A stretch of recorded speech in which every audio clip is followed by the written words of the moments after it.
What's good? This is Marcus the Fingaz. I'm going to do a quick video showing my 808 channel strip that I use in Beatmaker 3. I am looking to sort of branch out and start using some other DAWs on the iPad. I have Cubasis 3. Again, I want a copy of that. I did a quick video of doing an idea in that a couple videos ago.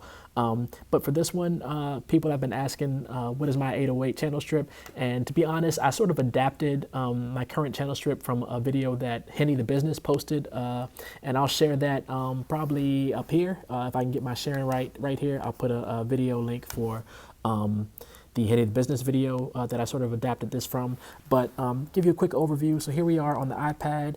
I just have a blank session here. I do have a template for my 808s that I've loaded up, saved it as a bank. So the second one here, I have it starred 808. I'm gonna load that bank. So this has some of my favorite 808 sounds. You probably hear this, that 808 Jones, you probably hear in like 90% of my songs. So I'm gonna do a quick before and after. So that's the after. Here's before, all the processing I have on there.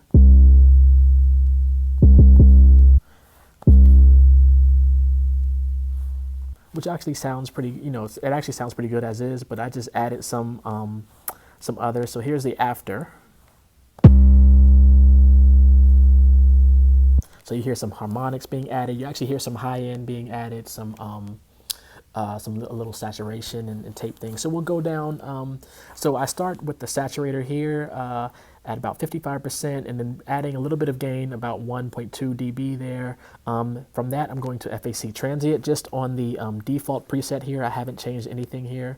I just load that in, and it automatically adds some beef to the 808 there. Then from that, I'm going to low-fly dirt. So sometimes I crank up, this is the default of low-fly dirt.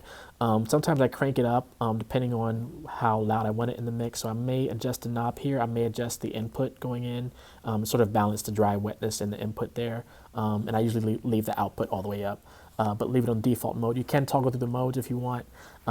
So I have low-fly dirt going into Haze 2. So in Henny's business, when he did his, there was only Haze. That was the first version that was out.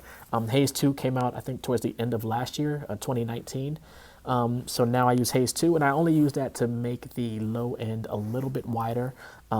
So I started with this white and all preset, and then sort of took out a lot of the high end stuff and have this preset. So it's just the low stuff that sounds a little bit wider in the mix. And then from that, going to DAW cassette with these settings here, tape quality all the way up, head quality in the middle there, motor quality all the way to the right, input gain at about 0 dB, output gain at 0 dB, and just about just under 20% for the dry wet mix. And then I have the tape on the metal setting, and then the noise off. You can turn the noise on if you want. You hear it coming in a little bit there, or if you want it high, you can also have it high. So if you want some of that noise in there. And then after the DAW cassette, I have that going into the dynamics. This is the native dynamics processing that is in Beatmaker 3. So if I were to add audio effect, and then you go down to dynamics processor there, so I just added that second one. So the settings I use for that, I use it as a sidechain. So I actually created this sidechain comp preset. So if I select that, these are the settings there. Threshold minus 10 dB. I may adjust the threshold. So what I do is for the sidechain, if I have a drum track, I find the kick track, and I use that as a sidechain. Let me do that real quick. I'm going to load up just a quick drum bank preset. That is, I think, 17. So we'll use that kick. So here I am on the Dynamics plugin, sidechain drums. We'll use this kick on we'll just use this channel 19 kick. So what that means is every time the kick hits, it'll bring down the 808, and the kick will punch through the mix. So usually you may want to adjust the threshold until you see sort of the kick coming through on the 808. And you'll see a line sort of tell you the compression level. Ratio, I have the 4:1, attack, kind of fast attack, fast-ish release, no knee, no makeup gain. You can play with these settings, but that's sort of my default. So that sort of brings me from this, which is no processing, to this, which is sort of my 808 channel strip. So that's just a quick overview of the 808 channel strip I use in Beatmaker 3.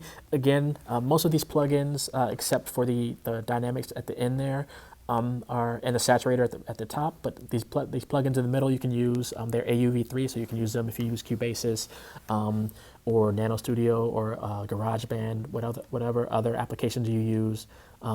You can put them in that order, make your own order, but that's just a quick idea of how to sort of add some beef and weight to your 808. Shout out to Henny the Business again. I shared his video earlier, so check out his video. He goes more into detail as to some of the settings he has. But yeah, that's it, and I'll catch you on the next video. Be sure to like, comment, and subscribe.